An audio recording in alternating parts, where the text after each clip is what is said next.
Fisiopatología endocrina. Hagamos una pequeña introducción recordando qué es el sistema endocrino. Y este es un conjunto de órganos constituidos por células que producen o segregan hormonas y que actúan como mensajeros químicos. Estas hormonas se van a dirigir a diferentes partes del cuerpo y lo que hacen es regular y coordinar las acciones de muchos órganos. Las glándulas endocrinas producen una secreción directa hacia el torrente sanguíneo. En cambio, hay que distinguirlas de las glándulas exócrinas, ya que éstas producen su secreción a través de diferentes conductos. Dentro de las glándulas endocrinas vamos a ver cuáles las constituyen, y tenemos a lo que es el hipotálamo, la hipófisis, la glándula pineal, la glándula tiroidea, la paratiroides, las suprarrenales, el páncreas, los ovarios y también los testículos. En este juega un papel muy importante lo que es el hipotálamo. Este se encuentra por encima de la hipófisis, como pueden ver aquí. Esta es la hipófisis, encima se encuentra el hipotálamo. Es una estructura nerviosa, está ubicado en la base del diencéfalo. Es la conexión integradora más importante entre los sistemas endocrino y nervioso. Este hipotálamo interacciona con la hipófisis anterior, o también llamada adenohipófisis, y con la hipófisis posterior, o también denominada neurohipófisis. El hipotálamo es fundamental para mantener a los seres humanos vivos, ya que controla y también coordina muchas de las funciones vitales. Por eso podemos decir que se encarga de regular la homeostasis. Bien, mencionemos también que el páncreas no está regulada por la hipófisis, sino por la glucosa. Además, es importante recordar que esta glándula también es exócrina. Como ya vimos en anteriores temas, esta se encarga de segregar jugo pancreático hacia el duodeno y también hacia el aparato digestivo, y de esta manera cumple con la función exócrina. Pasemos a ver entonces qué hormonas secreta cada una de estas glándulas. Y las hormonas que secreta el hipotálamo son la hormona liberadora de tirotropina. Esta va a estimular la secreción de la TSH y también de la prolactina a nivel de la adenohipófisis. La hormona liberadora de corticotropina lo que hace es inducir la liberación de ACTH también a nivel de la adenohipófisis. La hormona liberadora de la hormona de crecimiento, que actúa también en la adenohipófisis, estimulando la liberación de la hormona de crecimiento. Y la hormona liberadora de gonadotropinas, que induce la liberación de la LH o luteinizante y de la FSH o folículo estimulante, también a nivel de la adenohipófisis. Mencionemos también que existen dos hormonas inhibidoras, como son la hormona inhibidora de la hormona de crecimiento, conocido como somatostatina, y el factor inhibidor de la prolactina, que inhibe a la prolactina. Pasemos a la adenohipófisis, y esta hormona TSH, o también llamada hormona estimulante del tiroides, va a estimular la síntesis y la secreción de tiroxina y de triiodotironina. más conocidas como T3 y T4. La prolactina va a estimular la secreción de la leche materna y la ACTH, o también llamada corticotropina, estimulará la síntesis o la secreción de hormonas córtico-suprarrenales como son el cortisol, la aldosterona y también los andrógenos. La hormona de crecimiento va a estimular el crecimiento de células y también de todos los tejidos en general. La hormona luteinizante estimulará la síntesis de testosterona en hombres y la ovulación, la formulación de lo que es el cuerpo lúteo y también la síntesis de los estrógenos y la progesterona lo hará esto en las mujeres.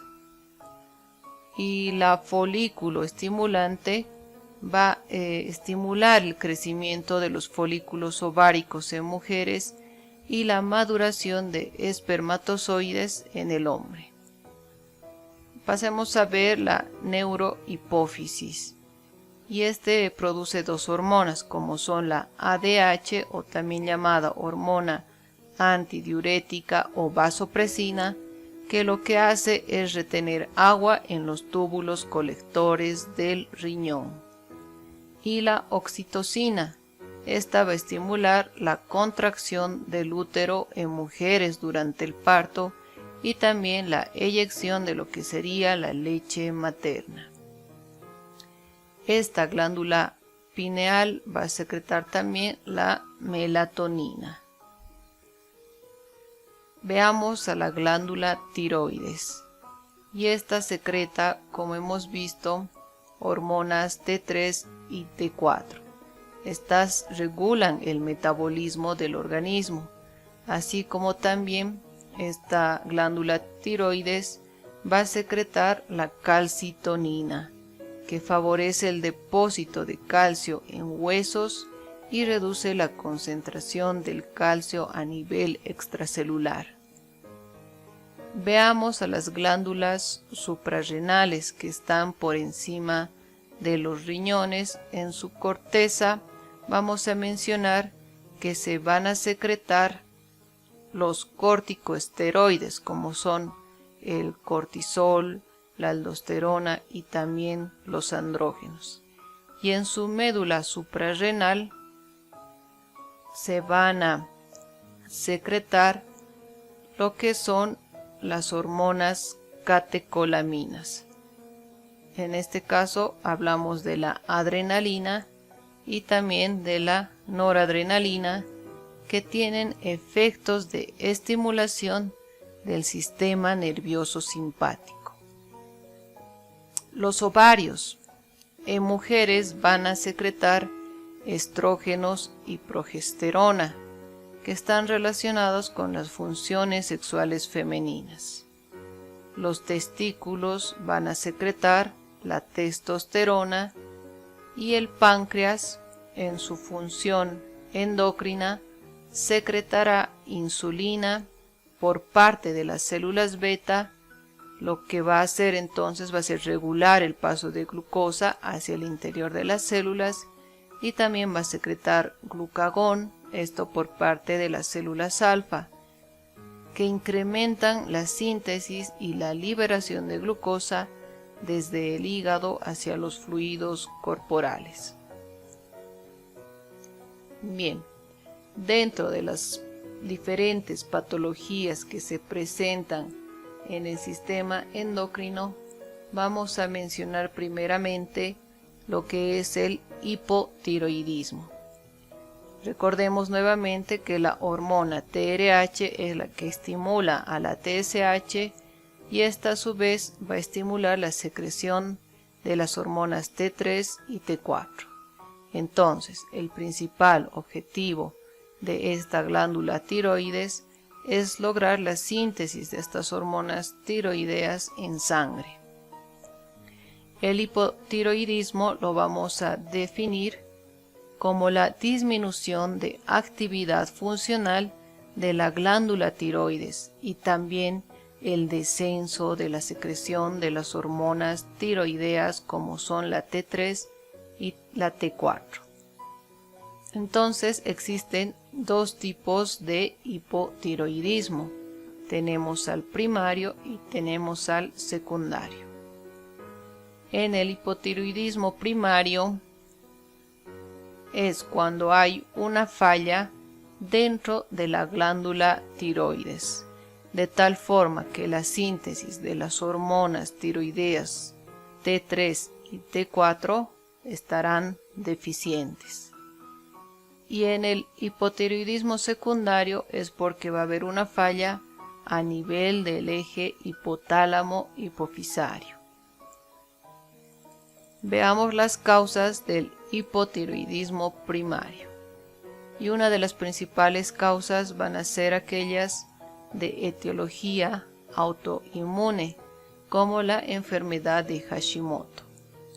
Es cuando el sistema inmune que protege el cuerpo contra infecciones extrañas puede confundir a las células tiroideas y también a sus enzimas con agentes invasores y atacarlas. En consecuencia, no quedan suficientes células tiroideas y también enzimas para producir las cantidades adecuadas de la hormona tiroidea. Tenemos también las causas iatrogénicas, como la tiroidectomía, que puede ser completa o parcial, que dejan al paciente con menor cantidad de parénquima tiroideo y por lo tanto también habrá menor producción de hormonas tiroideas. Otra de las causas sería el tratamiento con yodo radioactivo. Esto en algunas personas con la enfermedad de Graves o también bocio nodular o cáncer de tiroides, con el fin de destruir la glándula tiroides. También tenemos otra de las causas, el yodo, es decir, cuando hay una deficiencia de yodo o también cuando hay un exceso de yodo. Entonces la glándula tiroides debe disponer del yodo para producir la hormona tiroidea. El yodo entra al cuerpo con los alimentos y viaja a través de la sangre hasta la tiroides, para de esta manera mantener balanceada la producción de la hormona tiroidea. Se necesita entonces una cantidad de yodo adecuada. Si es que se ingiere demasiado yodo, puede causar o también agravarse la situación. Dentro de la fisiopatología, la glándula tiroides, recordemos que tiene una forma de mariposa y que normalmente se va a localizar en la parte delantera del cuello, y su trabajo es formar las hormonas tiroideas para posteriormente llevarlas al torrente sanguíneo y entregarlas a todos los tejidos del cuerpo. Las hormonas tiroideas ayudan al cuerpo a utilizar energía, a mantener la temperatura corporal y también a que el cerebro y el corazón, así como también los músculos, puedan funcionar normalmente. Como hemos mencionado, entonces lo que va a fallar va a ser la glándula tiroides. Por lo tanto, la estimulación por parte de la adenohipófisis va a estar normal y por eso es que la TSH estará elevada, pero la T3 y la T4 van a estar disminuidas. Ahora, ¿por qué esta TSH estará aumentada? Porque sabemos que la TSH va a estar encargada de detectar si la T3 y también la T4 se encuentran en sus valores normales. Ahora, como estas hormonas tiroideas en un hipotiroidismo primario están disminuidas, la TSH lo que va a hacer es aumentar para estimular de esta manera la secreción y la síntesis a través de la glándula tiroides, tanto de la T3 como de la T4. Ahora, si esta T3 y T4 están disminuidas, el metabolismo también estará disminuido.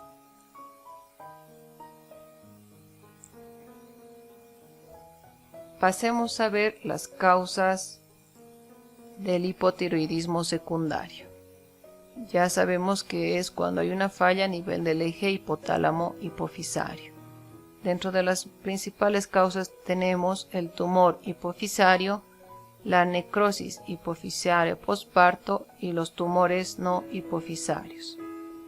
Todos estos dañarán el eje hipotálamo-hipofisario de tal forma que la TSH y también la TRH estarán disminuidas. Hemos mencionado entonces que como hay una alteración a nivel del eje hipotálamo hipofisario, estas no van a sintetizar TRH, o también la adenohipófisis no va a sintetizar la TSH. De esta manera habrá una disminución tanto de la TSH, de la misma forma de la T3 y de la T4, así como también una disminución del metabolismo. Dentro de las principales manifestaciones clínicas del hipotiroidismo, vamos a mencionar que puede haber una fatiga, es decir, que el paciente puede presentar cansancio, tienen aumento de sensibilidad del frío porque hay una disminución del metabolismo, por lo tanto no habrá formación de energía y tampoco de calor. Otra de las manifestaciones es el estreñimiento, porque el metabolismo también está lento. Tenemos también la piel seca, el aumento de peso, periodos menstruales irregulares, el afinamiento del cabello, que puede llegar a producir alopecia, y la glándula tiroides estará agrandada o más conocida también como bocio. En cuanto a lo que es el diagnóstico, es importante realizar un análisis de sangre. Gracias a este análisis vamos a poder detectar los niveles de la TSH, también de las hormonas tiroideas. Y en cuanto al tratamiento, va a ser muy importante mencionar que se puede administrar el uso de una hormona tiroidea sintética más conocida como la levotiroxina. Este medicamento oral restaura los niveles adecuados de la hormona y también revierte los signos y los síntomas del hipotiroidismo. Pasemos a ver ahora lo que es el hipertiroidismo, y lo definimos como un aumento de la síntesis y liberación de las hormonas tiroideas por parte de la glándula tiroides. Dentro de sus causas vamos a mencionar la enfermedad de Graves-Basedow, el bocio multinodular tóxico, el adenoma tóxico y también la tiroiditis. En la enfermedad de Graves-Basedow, esta es la causa más frecuente, que corresponde a un 70% y que se presenta entre los 30 a 50 años y es más frecuente en las mujeres. Esta enfermedad es autoinmune. El sistema inmunitario de la persona entonces puede producir anticuerpos que atacan a los propios tejidos del organismo. Por lo general, los anticuerpos van a dañar las células y también van a empeorar su capacidad de funcionar. No obstante, en la enfermedad de Graves, estos anticuerpos estimulan la tiroides para que produzcan y también segreguen una cantidad excesiva de hormona tiroidea hacia el torrente sanguíneo. El bocio multinodular tóxico es un trastorno en el que hay muchos nódulos, pueden haber uno o más de uno, que pueden empezar a producir y también secretar hormonas tiroideas en exceso. El adenoma tóxico es una zona en la que el tejido crece de una forma anómala dentro de la glándula, y este tejido anómalo también producirá hormonas tiroideas, incluso sin la estimulación de la hormona estimulante de tiroides. Por último tenemos a la tiroiditis, que es una inflamación de la glándula tiroidea. La inflamación puede causar también o puede estar causada por una infección, como es en el caso de una tiroiditis subaguda. Puede haber una inflamación tiroidea autoinmunitaria que se produce después del parto, como sería en la tiroiditis linfocítica asintomática, y con mucha menos frecuencia también puede haber una inflamación autoinmunitaria que puede ser crónica, como la enfermedad de Hashimoto. Dentro de las manifestaciones clínicas de este hipertiroidismo vamos a mencionar que puede haber intolerancia al calor, porque el cuerpo en sí mismo también está produciendo más calor. Habrá cansancio, debilidad muscular, irregularidad menstrual, pérdida de peso debido a un aumento de la masa metabólica basal, temblor fino en las manos, diarrea, también cabello frágil, aumento de la glándula tiroides o bocio. Y por efecto de estas hormonas tiroideas a nivel del sistema nervioso simpático, también pueden existir taquicardia, sudoración, hiperactividad, ansiedad e insomnio. Mencionemos algo muy importante, como es la tormenta tiroidea. Esta es una complicación de hipertiroidismo que puede ser mortal, donde el cuerpo llega a un estado de hipermetabolismo severo. Este se presenta cuando un paciente que tiene hipertiroidismo detiene su tratamiento, o si se desarrolla cuando hay una infección o cuando hay presencia de alguna cirugía. En esta tormenta tiroidea, todos los síntomas que hemos mencionado son exagerados, donde la intolerancia al calor se convierte en una fiebre alta y la taquicardia se convierte en arritmias cardíacas. En cuanto al diagnóstico de este hipertiroidismo, es importante el historial clínico, un buen examen físico para poder detectar los signos y síntomas.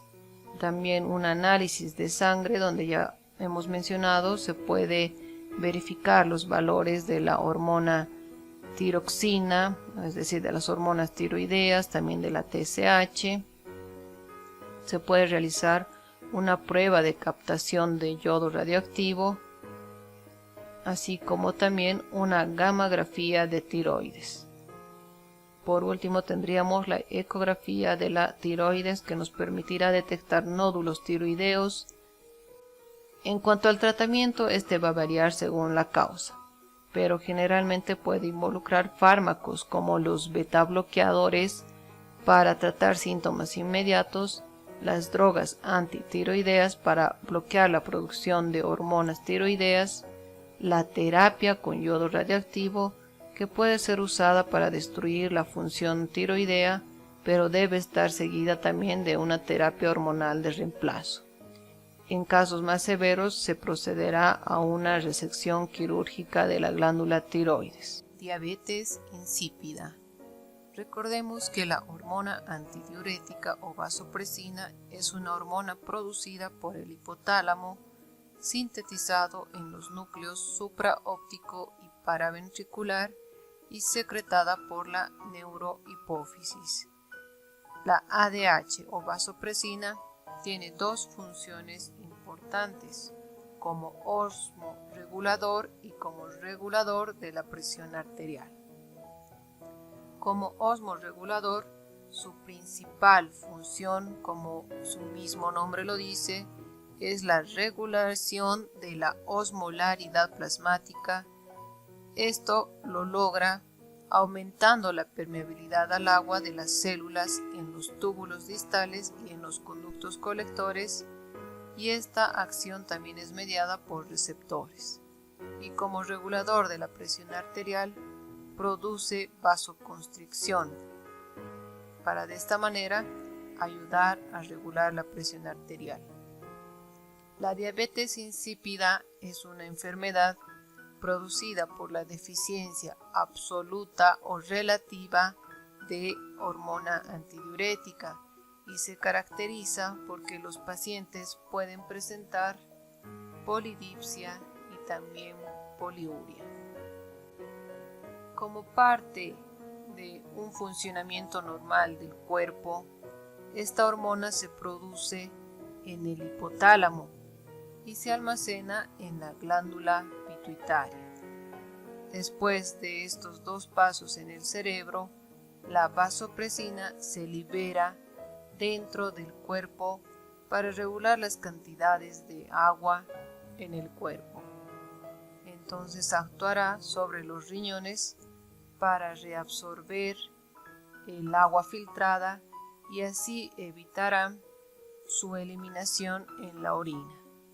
De esta manera ayuda a cubrir las necesidades de agua que requiere nuestro cuerpo. En la diabetes insípida, esta hormona vasopresina no puede desempeñar su papel de agente antidiurético y el agua se excreta excesivamente, lo que resulta en una producción excesiva de orina asociada con una sed intensa. De acuerdo a su clasificación, la diabetes insípida puede ser de dos tipos: diabetes insípida central y diabetes insípida nefrogénica. Veamos cada una de ellas. Empezamos con la diabetes insípida central, que es causada por una liberación insuficiente de la hormona antidiurética a nivel del hipotálamo. Por lo tanto, la ADH o la hormona antidiurética va a estar disminuida. Existe entonces una afectación a nivel del sistema nervioso central, más específicamente a nivel del eje hipotálamo-hipofisario, con pérdida de la función o destrucción de las neuronas hipotalámicas vasopresinérgicas.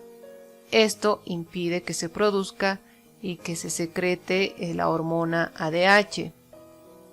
Por lo tanto, esta hormona antidiurética ya no podrá limitar la excreción de agua a nivel renal. Dentro de las causas de esta diabetes insípida central, vamos a mencionar que existen dos: las primarias y las secundarias. Las causas primarias vamos a tener los trastornos genéticos o idiopáticos. Y en las causas secundarias vamos a presentar los tumores como los suprarrenales o intracelulares. Tenemos también los traumas, específicamente lesiones craneales a nivel de la base del cráneo, quirúrgicos como una hipofisectomía, infecciones como en el caso de la encefalitis y de la meningitis, lesiones valvulares como los aneurismas o las trombosis, y los granulomas como en el caso de sarcoidosis y tuberculosis. Veamos ahora en qué consiste la diabetes insípida nefrogénica, y corresponde a que existe una resistencia a la acción de la hormona antidiurética por daño en el receptor o en las células renales. Por lo tanto, puede haber una hormona antidiurética que puede estar normal o incluso elevada. Aquí vamos a hacer referencia entonces a todas aquellas enfermedades renales donde puede haber una alteración en el túbulo renal. Esta alteración ocurre sobre todo a nivel del túbulo colector, lo cual impide un correcto funcionamiento de la hormona antidiurética, a pesar de que sus niveles en el plasma estén dentro de lo normal. Dentro de las causas de esta diabetes insípida nefrogénica vamos a mencionar las genéticas, las enfermedades renales crónicas, la hipercalcemia, la hipocalemia y también los fármacos y drogas. En cuanto a las manifestaciones clínicas, vamos a presentar lo siguiente: la poliuria. Este va a ser uno de los síntomas típicos de la diabetes insípida y es una producción excesiva de orina que excede los 3 litros por día, incluso puede llegar a alcanzar hasta 30 litros en los casos más graves. La polidipsia es el segundo síntoma característico. Esta es la percepción de una sed intensa que puede estar entre 3 y 30 litros por día. La nicturia es frecuente entonces que la poliuria y la polidipsia también se acompañen de esta nicturia, que sabemos que es una necesidad de orinar durante la noche. También tenemos la deshidratación, que incluso nos podría llegar a producir una hipotensión y un shock. Dentro de los síntomas neurológicos vamos a mencionar la cefalea, fatiga e irritabilidad. En cuanto al diagnóstico, se puede realizar la prueba de privación de agua, que es un examen que mide el grado de concentración de la orina. Entonces se le pide al paciente que beba líquido durante varias horas, y para evitar la deshidratación, mientras el líquido esté restringido, la hormona antidiurética permitirá que los riñones disminuyan la cantidad de líquido perdido en la orina.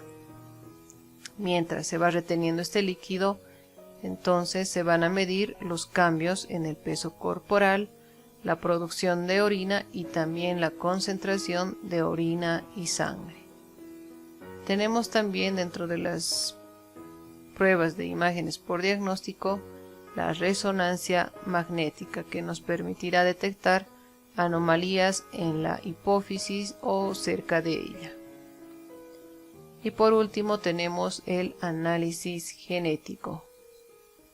En cuanto al tratamiento, este va a depender si es central o nefrogénica. En la diabetes insípida central, si tienes una diabetes insípida que es leve, es posible que solo necesites aumentar el consumo de agua. Pero si la causa de la enfermedad ya es una anomalía de la glándula hipófisis o también del hipotálamo, por lo general se va a tratar con una hormona artificial llamada la desmopresina.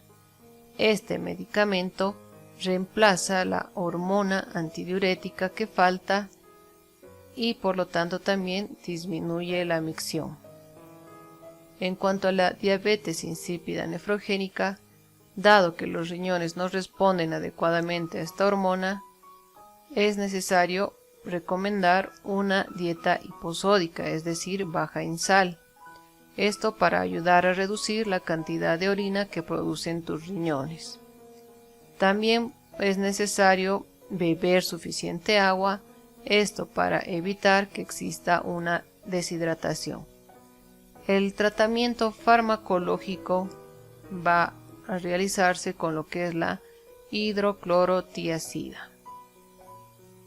Bien, pasemos a ver qué es la diabetes mellitus. Pero primeramente vamos a recordar que el páncreas tiene dos funciones muy importantes, como es la exócrina y también la endocrina. Y también hemos mencionado en anteriores temas que este páncreas tiene dos tipos de células principales, como son los acinos pancreáticos o células acinares y los islotes de Langerhans. Los acinos pancreáticos, estos nos ayudan a cumplir la función exócrina del páncreas, que es la de elaborar el jugo pancreático y la secreción de enzimas que se vierten en el intestino delgado y que van a facilitar el proceso de la digestión.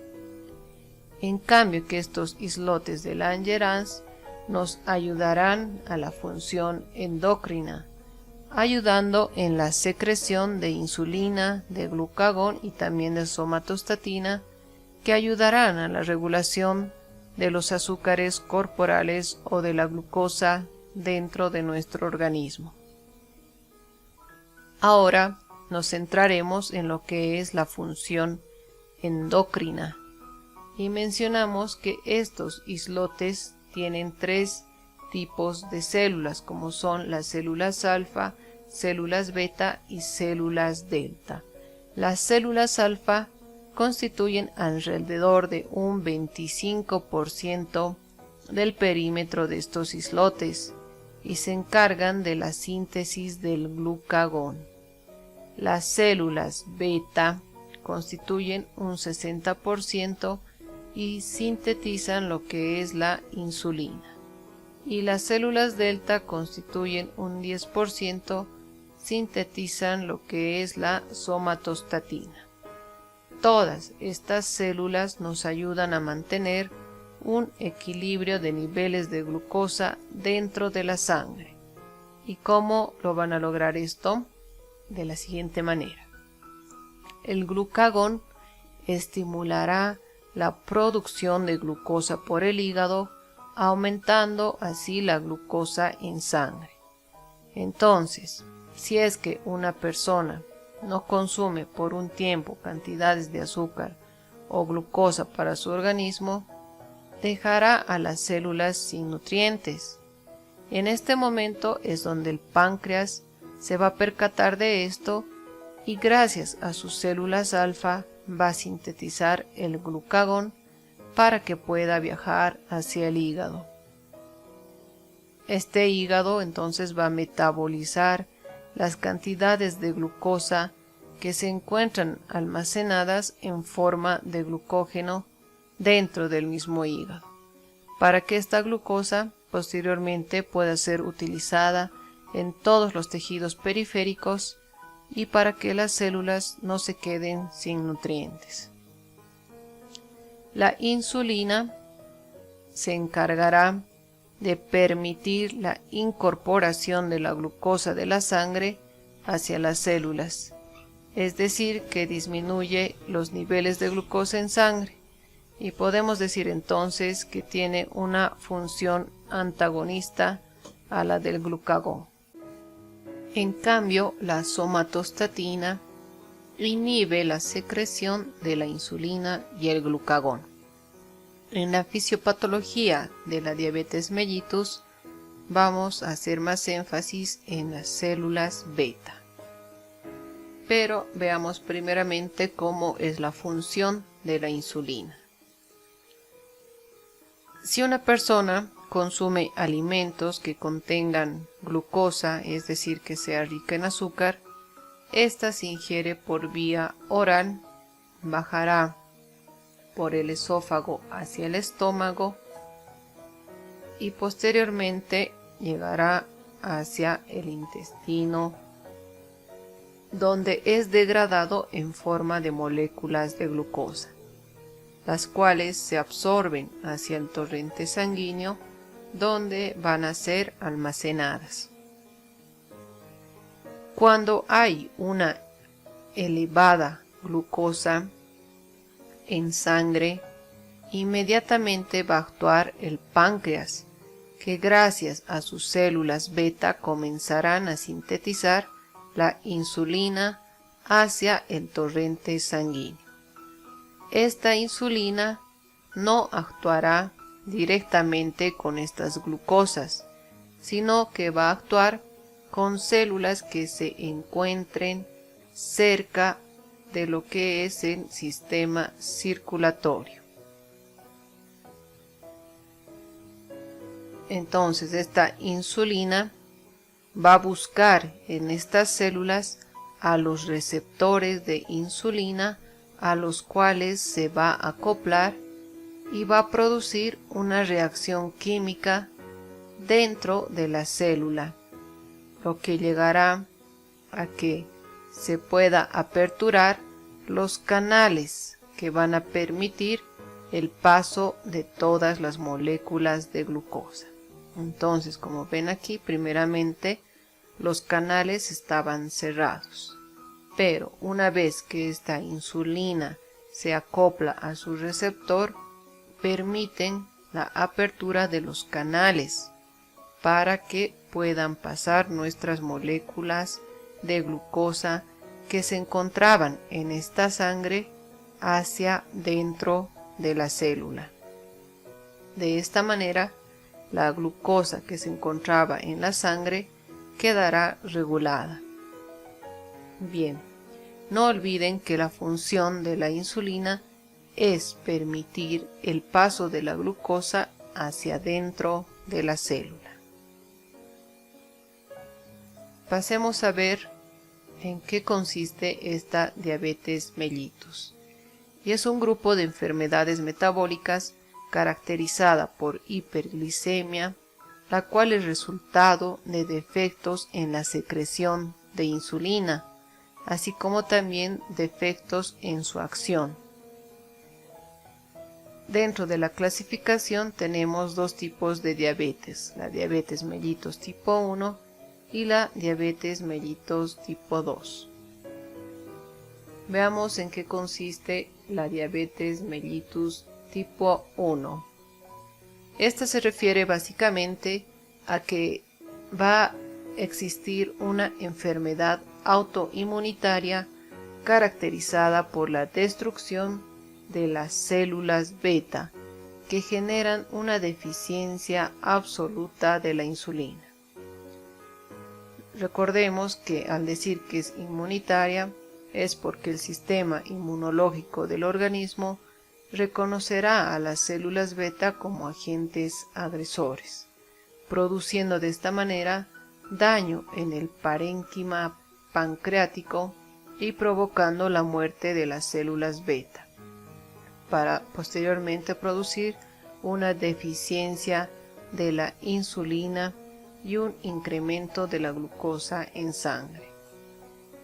Dentro de las causas de esta diabetes tenemos la predisposición genética y los factores ambientales, como son las infecciones víricas más específicamente.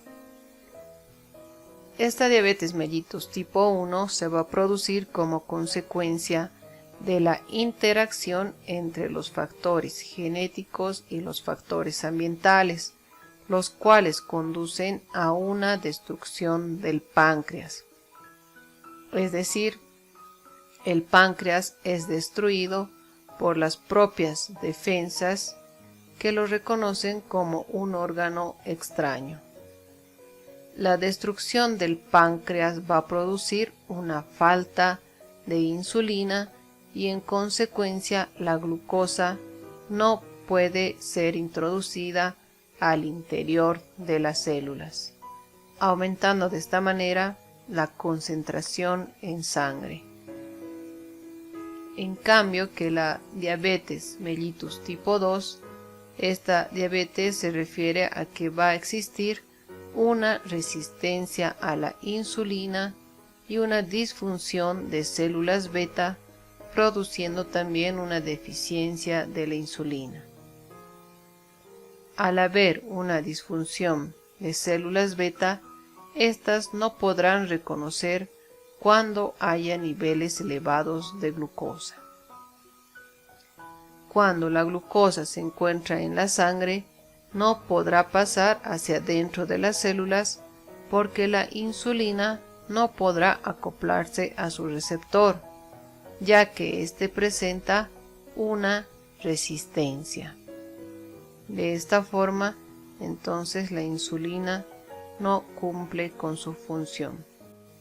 Bien, dentro de las causas de esta diabetes vamos a mencionar también los factores genéticos y los factores ambientales.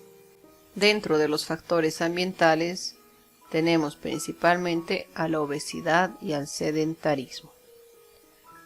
Bien, esta resistencia a la insulina hará que los siguientes tejidos no puedan recibir a la insulina. Dentro de ellos entonces tenemos a lo que es el hígado, el músculo estriado y también el tejido adiposo. Entonces se va a producir una disminución de la inhibición de la producción endógena, es decir, que no habrá una gluconeogenia dentro del hígado. Entonces, si la glucosa no logra entrar a este hígado, este va a comenzar a eliminar la glucosa que tiene almacenada en forma de glucógeno hacia el torrente sanguíneo, aumentando de esta manera las cantidades de glucosa, lo que también va a producir un aumento de la glucosa en ayunas. Habrá también una disminución de la captación de la glucosa y de la síntesis de glucógeno, esto por parte del músculo estriado, lo que quiere decir que este músculo no podrá sintetizar ni captar glucosa, lo que también aumentará la glucosa postprandial. Y por último tenemos la disminución o inhibición de la lipoproteína lipasa, esto dentro del tejido adiposo, produciendo un aumento de los ácidos grasos libres. Dentro de las manifestaciones clínicas vamos a ver que presenta una poliuria, que es el aumento de las micciones. Es necesario mencionar que no solo se va a eliminar glucosa en la orina, también se va a eliminar agua y electrolitos, lo que va a hacer que se active el centro encefálico de la sed, produciendo de esta manera una polidipsia. La polifagia, que es una intensa hambre, esto se da porque el paciente requiere de energía ya que está perdiendo proteínas. Puede haber también fatiga, una visión borrosa, porque el aumento de la glucosa puede producir una opacificación del cristalino, produciendo también cataratas, que si no se trata a tiempo podría sufrir una retinopatía. Entre otras manifestaciones clínicas vamos a mencionar el entumecimiento o también el hormigueo a nivel de las manos y de los pies, la presencia de úlceras que no van a poder cicatrizar y la pérdida de peso. Entonces, dentro de las manifestaciones clínicas, no se olviden que existen las 4 P's de la diabetes mellitus, como son la polidipsia, la poliuria, la polifagia y también la pérdida de peso. Los síntomas de la diabetes tipo 1 pueden aparecer rápidamente, es decir, en cuestión de semanas. En cambio, hay que diferenciar que los síntomas de la diabetes tipo 2 suelen progresar muy despacio, entonces se puede presentar a lo largo de varios años. Dentro de las complicaciones de esta diabetes mellitus, vamos a ver las siguientes. Puede afectar a muchos órganos principales, entonces pueden haber enfermedades del corazón y también enfermedades circulatorias. Esta diabetes puede producir un riesgo de enfermedad cardíaca, un accidente cerebrovascular, una hipertensión arterial y también una aterosclerosis. A su vez puede haber lesiones a nivel de los nervios. Entonces este exceso de azúcar provocará un hormigueo. Hemos dicho que puede haber también un entumecimiento, a su vez un ardor o también dolor, que generalmente puede comenzar en la punta de los dedos, ya sean de las manos o también de los pies, y que se pueden ir extendiendo gradualmente hacia arriba. Y con el tiempo si es que esto se va a ir agravando, puede llegarse a producir una pérdida de la sensibilidad de las extremidades afectadas. Puede haber también un daño renal, es decir, que puede llegarnos a producir una insuficiencia renal, incluso que puede llegar a una etapa terminal irreversible. Por lo tanto, se podría requerir de un trasplante de riñón. Puede haber daño en los ojos, es decir, que hemos mencionado que puede haber cataratas, también un glaucoma, incluso en casos más severos podría producir una retinopatía y llegar también a una ceguera. Hay una cicatrización lenta, es decir, que al haber cortes o heridas a nivel de la piel, estas no van a poder cicatrizar rápidamente y se podrían llegar a presentar infecciones. Por eso es que también pueden haber enfermedades de la piel. Como hemos mencionado, pueden haber infecciones, ya sean de bacterias, también de hongos. Bien, por último veamos el diagnóstico de la diabetes mellitus. Y tenemos la prueba de hemoglobina glucosilada. Este análisis de sangre no requiere de ayuno y nos indica el nivel de azúcar en sangre promedio en los últimos 2 a 3 meses. Por lo tanto, podemos decir que mide el porcentaje de azúcar en la sangre que está unida a la hemoglobina. Que no olvidemos que esta hemoglobina es la proteína que transporta el oxígeno en los glóbulos rojos.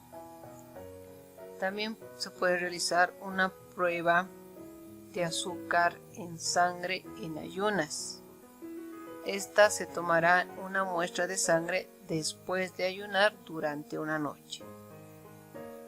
Podemos decir que un nivel de azúcar en sangre en ayunas que es menor de 100 miligramos por decilitro es normal, pero un nivel de azúcar en sangre en ayunas entre 100 miligramos por decilitro y 125 miligramos por decilitro se considera como una prediabetes. Y si estos valores son de 126 miligramos por decilitro o incluso superiores, podemos diagnosticarlo como una diabetes. Dentro de otras pruebas tenemos la prueba oral de tolerancia a la glucosa. Para esta prueba también se debe ayunar durante una noche y se mide el nivel de azúcar en sangre en ayunas. Posteriormente se le pide al paciente que consuma líquido azucarado para ver los niveles de azúcar en sangre y nuevamente tomar una muestra y ver en qué valores se encuentran su glucosa. En cuanto a lo que es el tratamiento de esta diabetes mellitus, se basa en 3 pilares fundamentales: en la dieta, en el ejercicio físico y también en la medicación. Entonces, cuando hablamos de una dieta, debe haber una alimentación saludable, es decir, una dieta rica en frutas, verduras, en granos integrales, y es importante reducir el consumo de grasas saturadas, de hidratos de carbono refinados y también de los dulces. No olvidemos también que los alimentos azucarados pueden estar permitidos, pero de vez en cuando, siempre y cuando formen parte de un plan de comidas, ¿ya?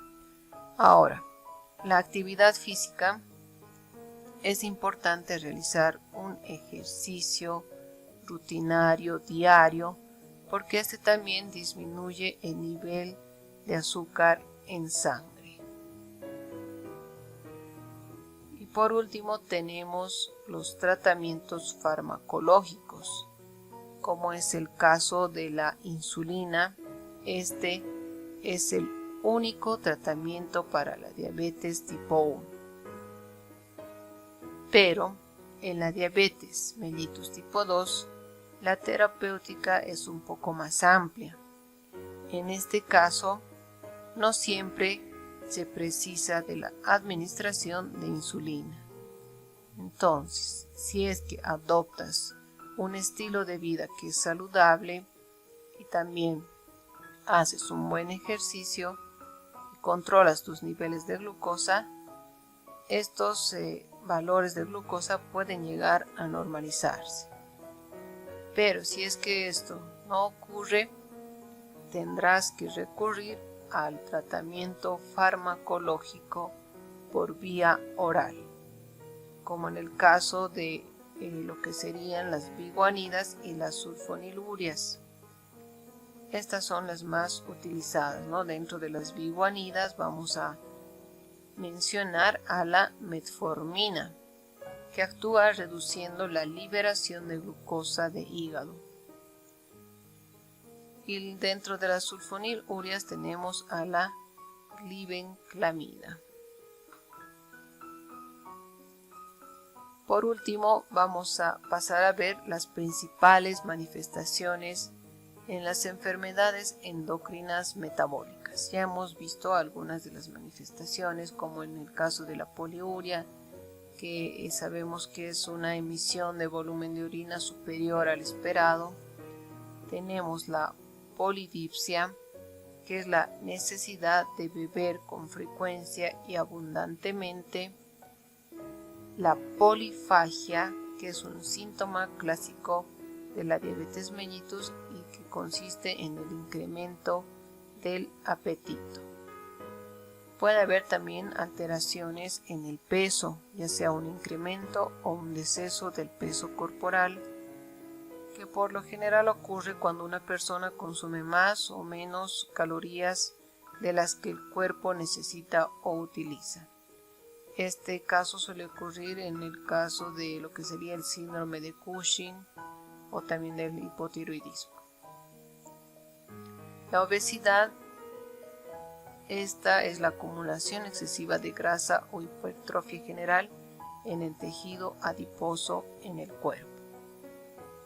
Tenemos también la hipertricosis, también conocida como síndrome de hombre lobo, que es la presencia de pelo excesivo y anormal en lugares del cuerpo o la cara que no suelen presentarlos generalmente. Esto se da por la presencia de niveles elevados de testosterona o también en el caso de los ovarios poliquísticos, que pueden llegar a producir una elevación de los andrógenos.